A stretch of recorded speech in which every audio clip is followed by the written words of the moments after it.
Hey guys, welcome to the show. Today I want to talk about it's something I wanted to talk about for a while now.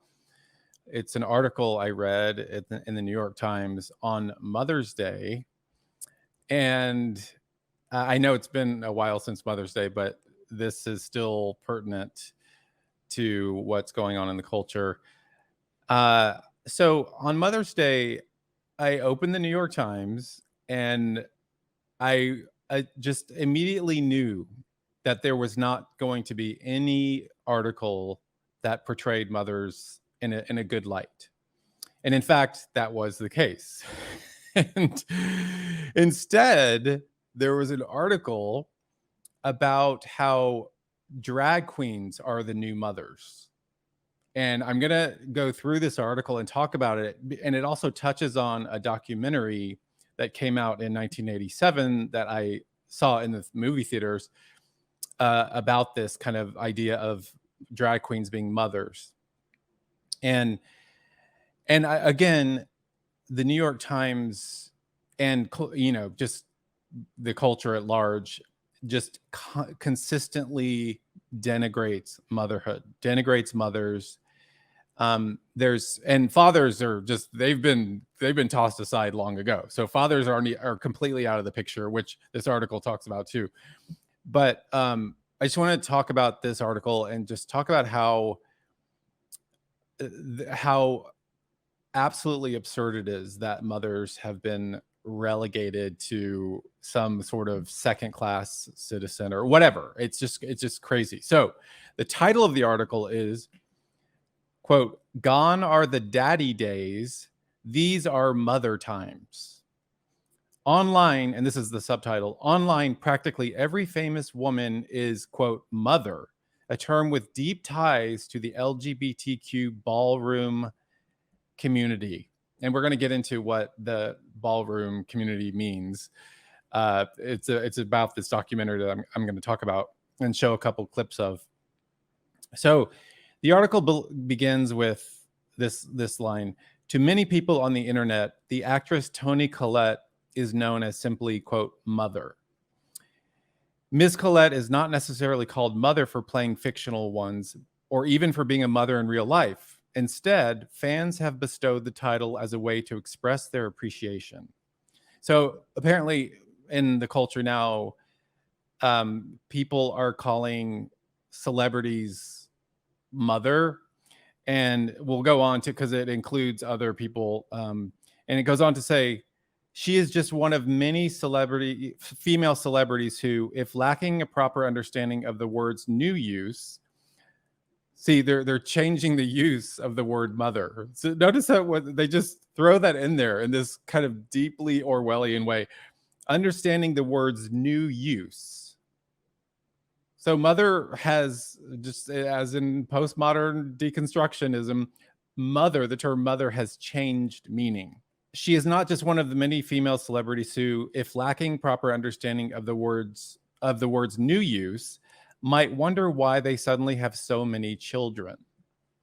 So now these celebrities have all of these children. Okay, so that, I mean, I know this is bizarre, but it gets crazier.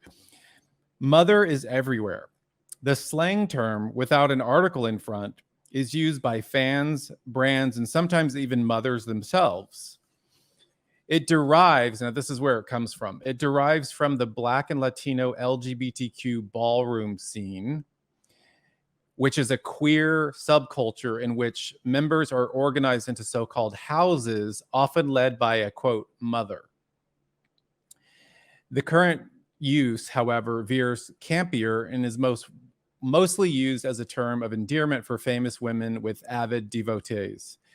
Its popularity has a precedent in the late 2010s when seemingly every male celebrity was called daddy, a term used to describe good-looking older men. But in 2023, daddy is dead. That's what it says. Long live mother. So according to this article, women such as Mariah Carey, Madonna, Whitney Houston, Adele, even Princess Diana, Jennifer Lopez are called mother. And again, it goes back to this the ballroom scene in New York City.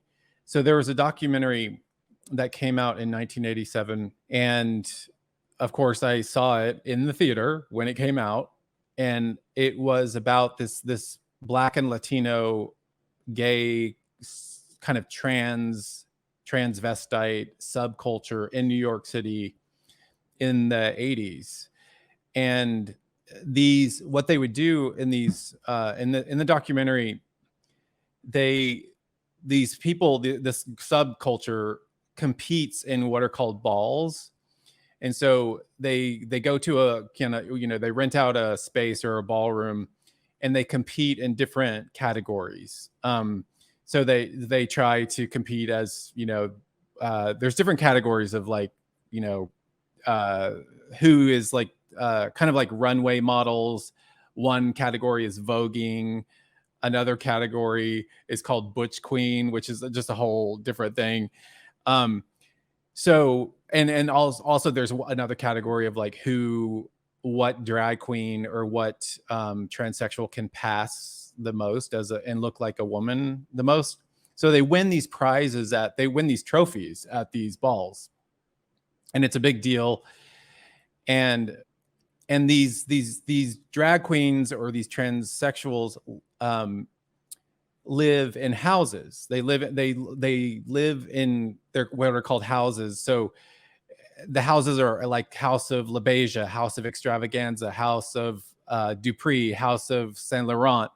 So in each house, so they all live together. So they live in these kind of like tribes or these teams. It's like a team, and they live in these different, they'll all live in an apartment together or whatever.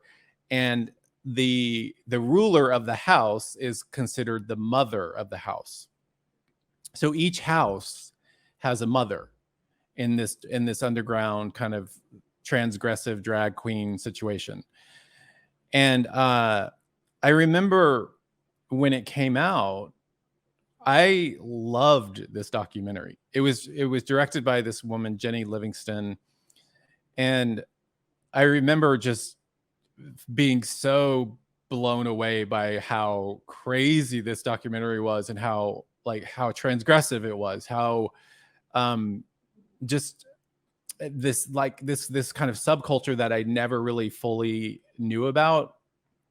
And it is actually for a documentary, it's very well made, and it's become kind of a cult documentary. But yeah, so each house of these kids has mothers, and the mothers are of course men, but they're either drag queens or transsexuals. And so now I just want to play a couple clips of from the documentary of what it means to be a mother. And just take a look at these clips, and you'll get an idea of what this is about. I am Pepper LaBeija, the legendary mother of the House of LaBeija. Not the founder. Crystal was the founder. I just rule it now with a soft glove. And it's important to me to be the mother because there's so many little kids that I have to look out for. Although they don't listen to me and they buck my authority, I still think I rule it pretty well. They like me. I'm one of the more popular ones. And I've been around for 2 decades. Reigning, that is. I've got more grand prizes than all the rest. The mother gets the most respect. As far as my naming my house, the House of Ninja. Ninjas hit hard, they hit fast, an invisible assassin, and that's what we are. We come out to assassinate. The House of LaBeija is the legendary house above all of them. I have the most members, I'm the most popular. New York City is wrapped up in being LaBeija. So it speaks for itself. And I am the fiercest mother out of all of them. So you see, Peppa LaBeija is the mother of the House of LaBeija. And so, as he was saying, he rules that house. And he didn't found the house. It was founded by Crystal, as he says. But so he's an example of a mother. And Willie Ninja is also a mother. Even though Willie Ninja isn't a drag queen, he was more of a dancer and a voguer. This is, by the way, this is where the whole voguing thing came from this underground scene in New York in the 80s, from these balls. That's where voguing began, and Madonna, of course, stole the idea and made that song Vogue, and it became super popular. And so yeah, Willie Ninja is a mother of a house, but he's not necessarily a drag queen. But he just identifies as a gay man. And so the article goes on to say, Brandon Walker, who works in insurance and lives in Louisville, Kentucky, said he called people mother because, quote, the ways they've influenced the pop culture sphere or how they've had an effect on me, end quote. As a Black gay boy growing up in the South, he felt that mothers like Beyonce, Rihanna, and Nicki Minaj helped him express himself. Mother, he goes on to say, quote, mother is fundamentally a female figure who raised you through a period in your life. And so you see this kid, he's 23, Brandon Walker, he finds comfort in calling these women mother, and instead of comfort in his own mother, which is really strange. The article goes on to say, mother further entered broader culture thanks to the show Pose, which debuted in 2018 and was set in the 1980s New York ballroom scene. And Pose was created by my old friend Ryan Murphy, who created other shows like Glee and American Horror Story. And Pose basically tried to recreate that documentary in a fiction series. And so the idea of this kind of mother, these drag queens or transsexuals being mothers, has re-entered the culture, and it's a big kind of thing in culture now. And so where is all this coming from? Why does the New York Times denigrate mothers? Why do they on Mother's Day not publish an article that celebrates motherhood, but they do the exact opposite? They just completely erase women, they erase mothers and replace them with drag queens and transsexuals. Why is that? What's happening in the culture that legacy media like that, and in media in general, want to denigrate mothers and motherhood? Well, I mean, it goes back to people like Jacques Derrida, Michel Foucault, these French philosophers, deconstructionists, and it goes even further back to Karl Marx. And as I mentioned before on the show, Karl Marx and Engels in the Communist Manifesto wanted to abolish the family. They wanted, because the family represented the hierarchical structure of a capitalist society. So they wanted to abolish the family. And this has been going on. So this attack on the family has been happening for centuries now. And it's ramped up really in a strong way since the 60s. The feminist movement has undermined mothers in a strong way. The LGBTQ movement has undermined mothers, families in a strong way. Gay marriage really, really attacked families at the root. And as I always say, once you destroy the family, once you attack the family and it starts to fall apart, everything else falls apart. Society starts to fall apart.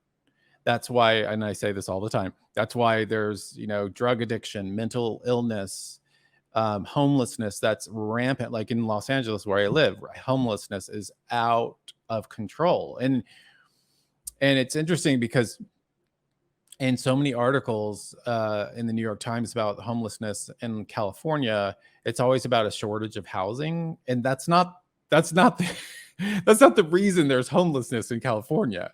It's because of the attack, it's essentially because of this Marxist attack on the family that's been going on for so long. And it leads to all these societal ills, divorce, broken families, et cetera, et cetera. And so the New York Times and other media are succeeding in destroying the family, as we can see. I mean, the divorce rate is sky high. Even in the church, the divorce rate is high, and all of this kind of all of this stuff seeps into the church, and of course starts to break down the family in the church. But also, and I think that, you know, this whole kind of trans movement and the kind of kids becoming transgender, like young kids becoming transgender and becoming non-binary, pansexual, asexual, all these LGBTQ things. These kids that are kind of identifying in this way, in that ideology. I think the reason is because that families have been attacked for so long, and there's been such a breakdown in the family. Fathers are gone, mothers are just considered irrelevant. And so of course the child, I mean, social media has some responsibility in this as well, but TikTok, etc. But so there's, because of this breakdown in the family, these kids are just grasping for something to identify with, and grasping for a mother, literally. I mean, they're calling these drag queens or whomever, or these celebrities, mother.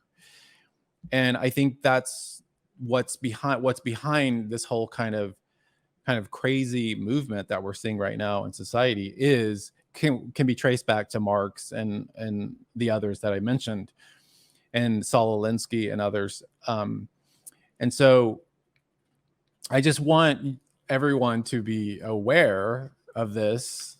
And also, I just want to just reaffirm that mothers are the most amazing people in the world. I mean, mothers get to have the most creative job in the world. They get to produce life and take and raise a child. I mean, that's the most, I can't think of anything better. If I were a woman, all I would want to do is have children and raise them. I mean, it's like, it sounds like the most wonderful thing to do, the most wonderful vocation in the world.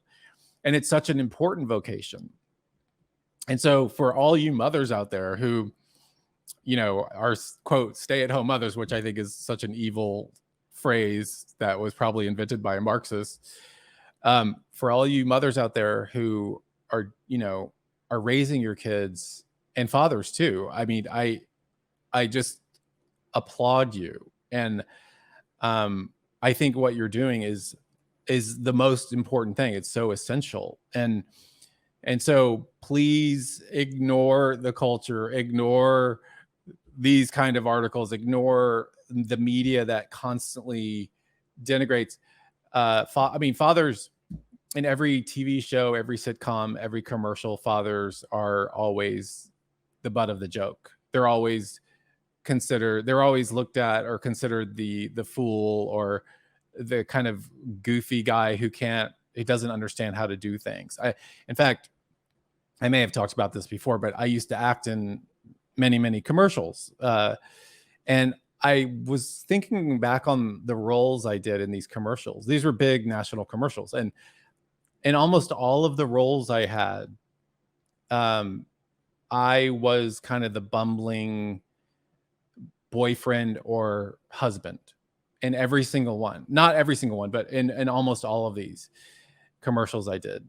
And I did a lot of commercials. So it was just interesting. I didn't even know at the time that I was doing these commercials that I was part of the problem. I didn't even understand fully at the time that what really was going on. And so So over the last, I don't know, 20, 30 years, men have systematically been demoted or castigated or made fun of. And so men are kind of like taken out of their role as the father, as a spiritual leader of the family, has been just removed by the culture. And now mothers are the same way. I mean, this has been going on too for mothers with the feminist movement, but